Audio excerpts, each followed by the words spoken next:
Ahora, te digo, es el nivel de la urgencia que de pronto esta conversación la podemos tener en lugares, qué sé yo, como vos vas a Ingeniero Budge o a Pompeo y te parece que estás hablando palabras que tienen que ver de otro mundo. Y vos tenés ahí una sociedad, argentinos, que tenés que resolverles el problema ya, para ayer. Bien, bueno, primero para lo que hay que entender es que la solución se llama crecimiento económico, ¿sí?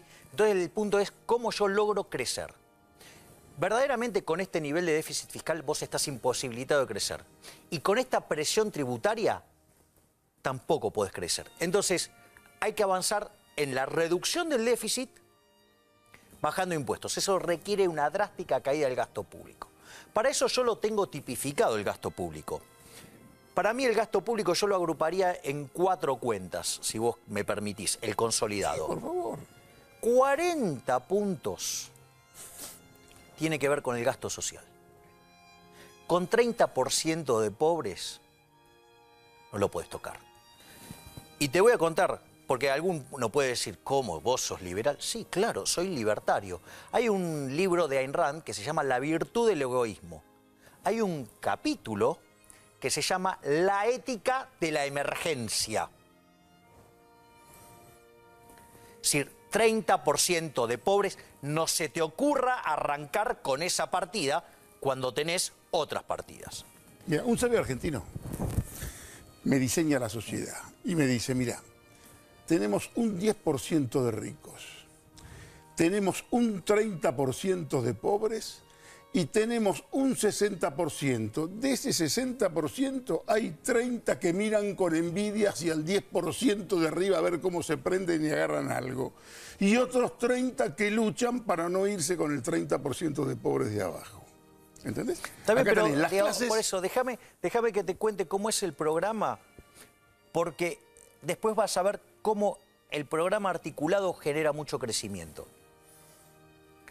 Hay otro 40% del gasto que son salarios. Hay más de 4 millones de empleados públicos. ¿Sabes qué? La verdad, sobran más de la mitad. Eso es cierto. Pero ¿sabes qué? Hoy esta economía no genera empleo. Con lo cual tampoco los podés tocar porque tendrías un estallido social. Entonces te quedan 10 puntos que tienen que ver con los subsidios económicos y 10 puntos que tienen que ver con la obra pública. Desde mi punto de vista, estos 2 elementos deberían ser eliminados de cuajo. Y voy a explicar cómo. Los subsidios económicos, vos los podés eliminar de cuajo sin que te tengan que saltar las tarifas. Te explico por qué. Porque en realidad el empresario mira un contrato y un contrato... Le pisas el pie y alguien va a saltar ahí, ¿eh? ¿Estás en condiciones de bancarte que el tipo que salte? Obviamente. A ver, básicamente digamos, vos sabés que, digamos, yo, digamos, he trabajado diseñando contratos, he diseñado más de 50 contratos en 15 países del mundo, ¿sí? Entonces, digo, yo sé cómo se genera la plata. Entonces, ¿el punto cuál es? Que lo que vale para la empresa regulada es el contrato.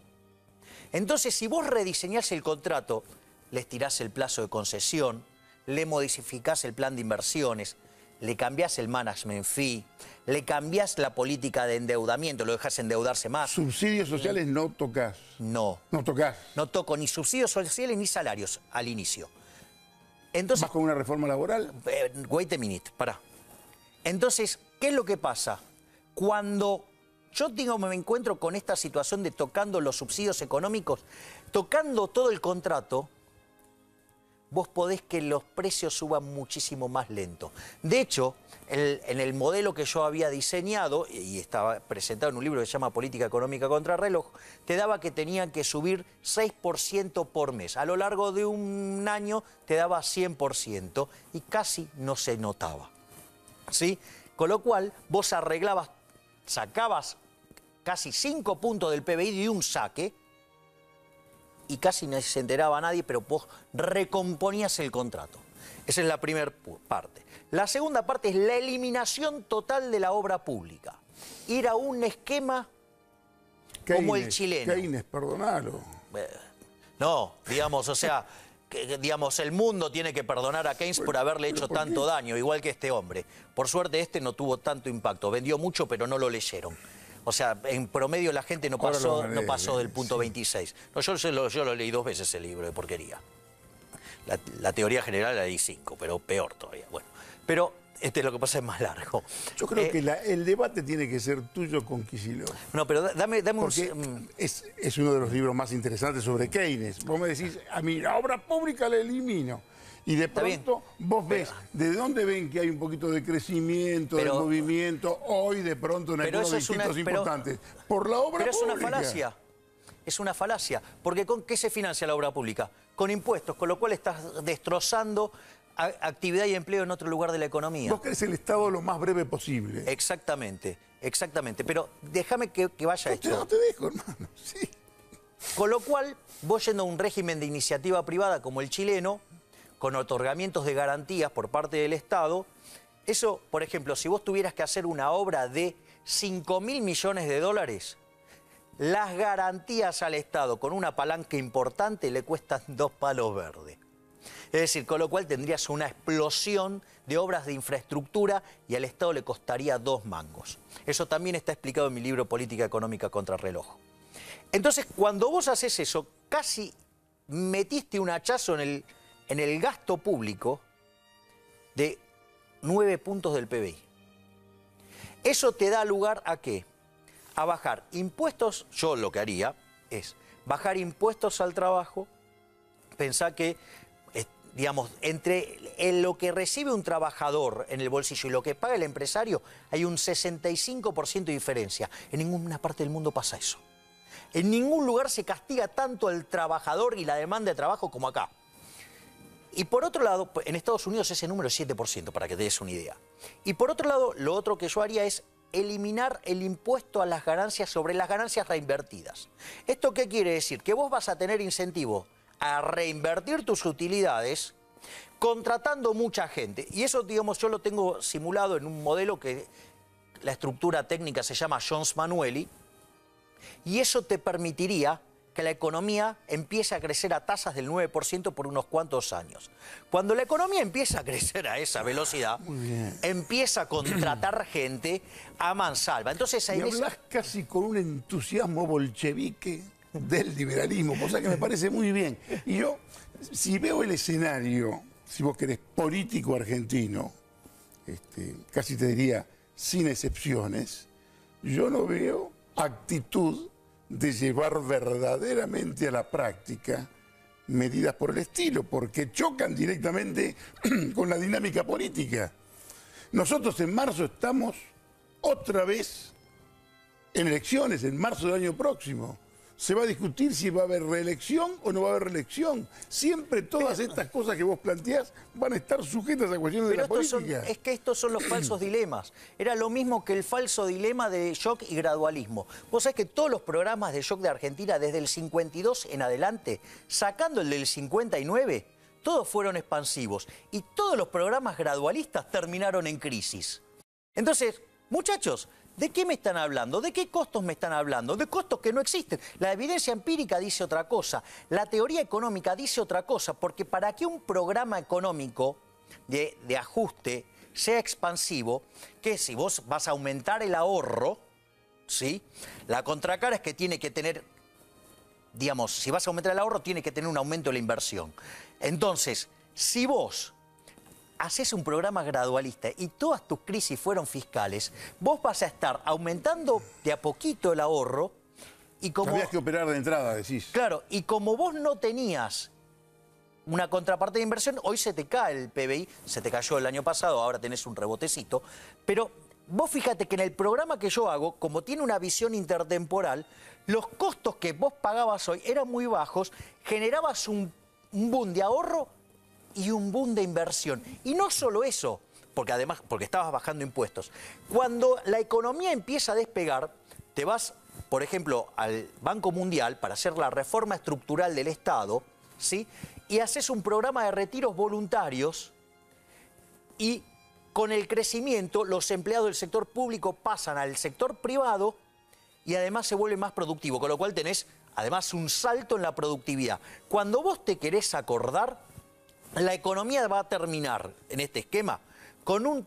Porque aparte empieza a crecer y hay menos pobres y hay menos indigentes. Porque si vos empezás a crecer al 9%, te puedo asegurar, para que te des una idea, si vos creces al 9%, básicamente en 8 años... Tasas chinas. Sí, en 8 años duplicás el PBI. Ahora, ¿cómo se resuelve esta contradicción práctica, hermano?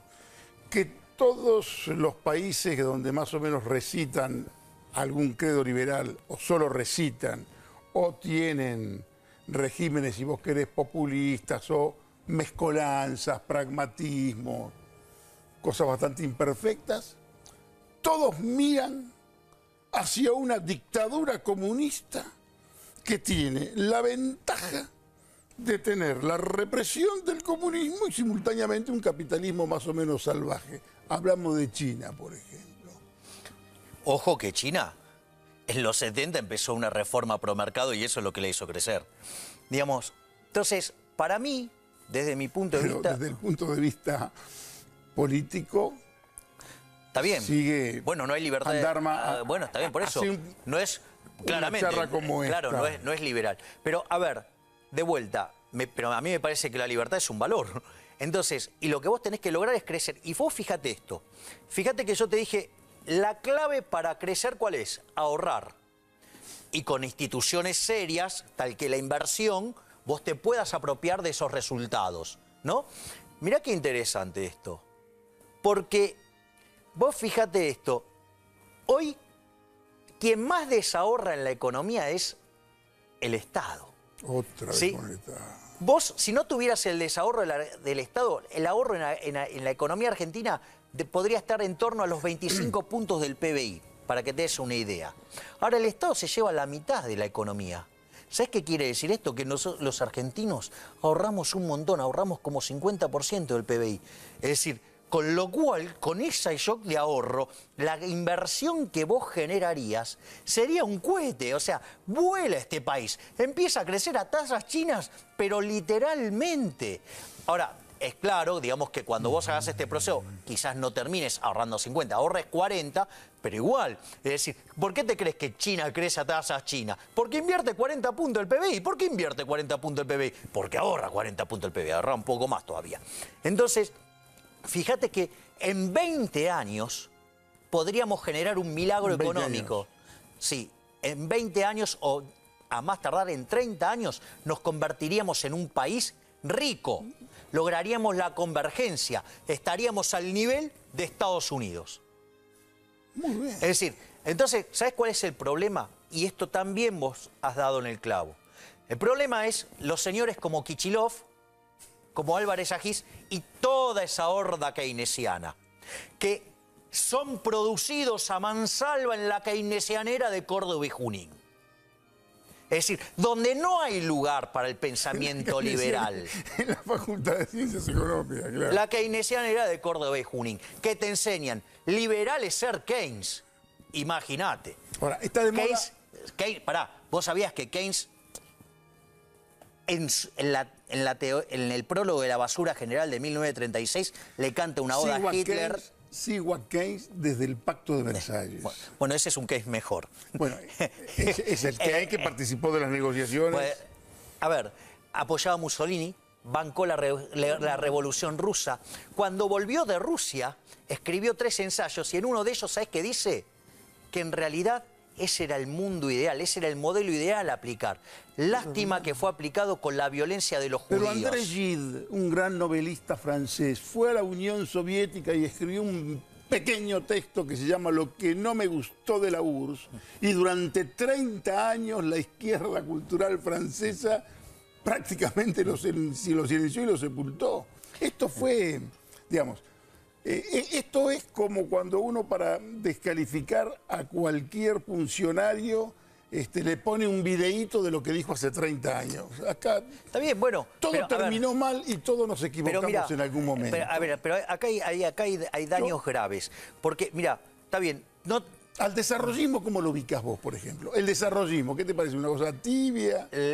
Casi bolchevique. El desarrollismo es a la teoría económica. Hoy todo el mundo habla bien del desarrollismo, ¿eh? Porque son todos brutos.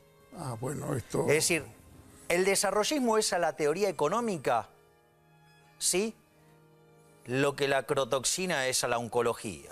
Bueno, a mí un tipo como Frigerio fue Rogelio Frigerio, el abuelo. El abuelo. El viejo Tapir, un tipo que, bueno, no tuvo suerte. Sí, generó un desastre que después lo tuvo que arreglar el Sogaray. Bueno, él de pronto creía que podía haber generó un sido desastre. el que iba a manejar la economía.